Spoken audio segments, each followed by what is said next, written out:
File, हम लोग file के साथ काम करते हैं। और फाइल के दृष्टिकोण से सोचिए जरा, हम लोग अभी ऑफिस में अगर जाइएगा तो सभी ऑफिस में ये बिहार विहान कार्यक्रम आपका है, इसका भी तो फाइल होगा और वो फाइल क्या सोच रहा है, हम लोग तो सोच रहे हैं हाँ। लेकिन फाइल क्या सोचता है जरा सा देखिए, इस फाइल ने, फाइल की क्या दुर्दशा हुई है कि पिछले 150-200 साल से फाइल की व्यवस्था शुरू हुई है इस कंट्री में, लेकिन क्या हुआ है, कैसे उसका अवमूल्यन हुआ है, इसको मैंने इसमें एक इस कविता का शीर्षक है एक फाइल की अंतर्व्यथा, वो क्या कठिनाई है उसको, उसका दुख जो है देखिए। सत्ता के गलियारे से गुजरते समय सहसा सुनी मैंने एक विचित्र सी आवाज, सत्ता के गलियारे से गुजरते समय सहसा सुनी मैंने एक विचित्र सी आवाज, आवाज में वेदना थी, करुणा थी, आवाज थी एक अबला की, आवाज में वेदना थी, करुणा थी, आवाज थी एक अबला की, मैं ठिठका थोड़ा सहमा, गुजरता तो मैं सदा था इन्हीं गलियों से, पर वेदना के इन स्वरों ने नहीं किया था मेरा स्पंदन। थोड़ा थमकर, थोड़ा सहम कर, इधर उधर झांक कर, ध्यान को केंद्रित कर, आवाज को पहचानने की चेष्टा की। आवाज थी पुरानी, जानी पहचानी, कार्यालय के मुख्य हॉल से निकलती इस चीख ने मुझे आकर्षित किया उस दरवाजे की ओर जहां से यह आवाज आ रही थी। मुझे देख लोग वहां ठिठके, धीरे धीरे खिसके, वहां का दृश्य अजीब था, चारों ओर फैली थी आंसुओं से नहाई हुई तितर बितर फाइलें। सहसा मुझे देखकर उनके प्राणों को ठौर मिला, एक ने हिम्मत जुटाया, असुरपूरित नैनों से करने लगी वह प्रलाप।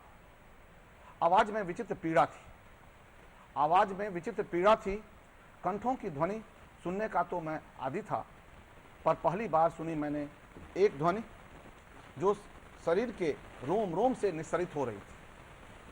सुना मैंने उनकी आंखों में अश्रु के संदेश, सुना मैंने उनकी आंखों में अश्रु के संदेश, पुतलियों के संकेत, देखा मैंने भौहों का फड़फड़ाना, ठुड्डी का हिलना, नाक का भिदकना, कपाल का क्रंदन, गालों का स्पंदन, कानों की लाली, बिखरे हुए बाल, फटे वस्त्र कह रहे थे एक कहानी अत्याचार की, दुराचार की, अनाचार की।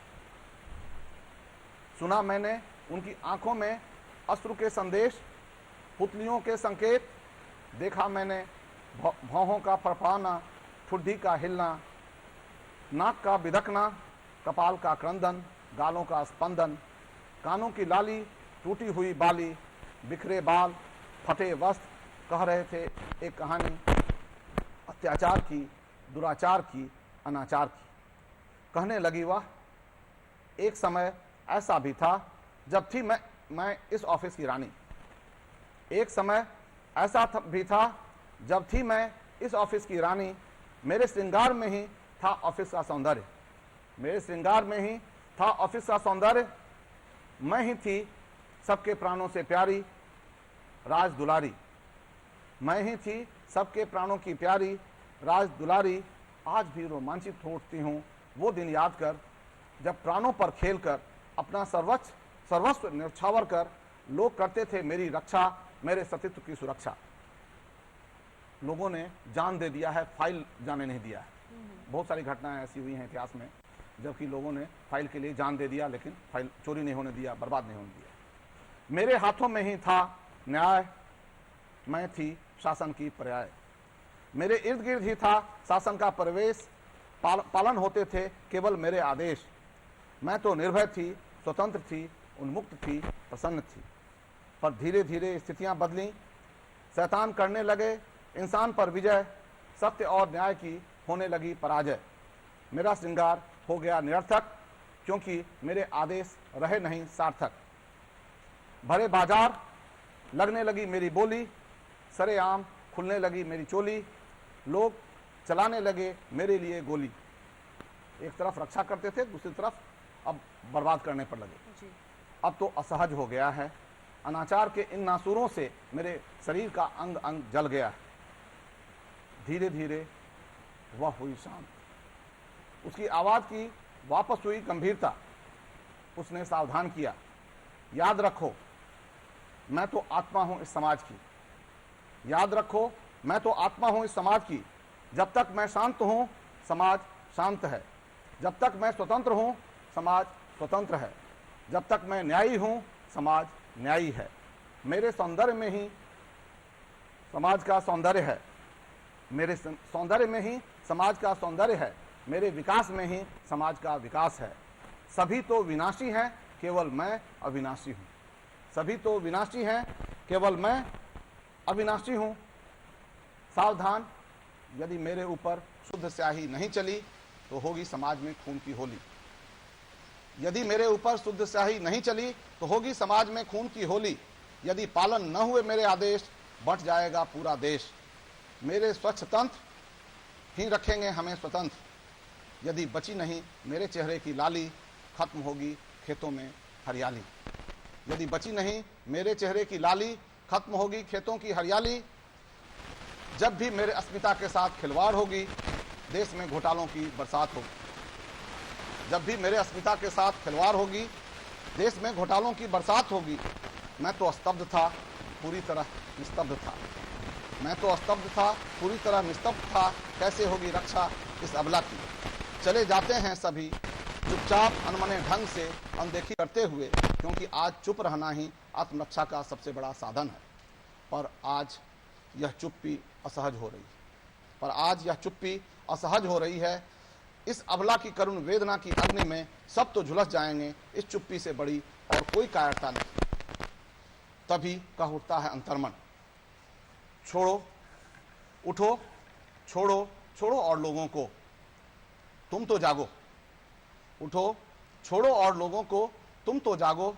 उठाओ बीड़ा अब इसकी सुरक्षा का। तुम तो जागो, उठाओ बीड़ा अब इसकी सुरक्षा का। संचिका, संचिका से कोई फाइल करते हैं। संचिका की सुचिता में ही है सूत्र सुशासन का। संचिका की सुचिता में ही है सूत्र सुशासन का। ले आओ धागा इनकी रक्षा का, बंधवा लो बंधन स्नेह का, बंधवा लो बंधन स्नेह का।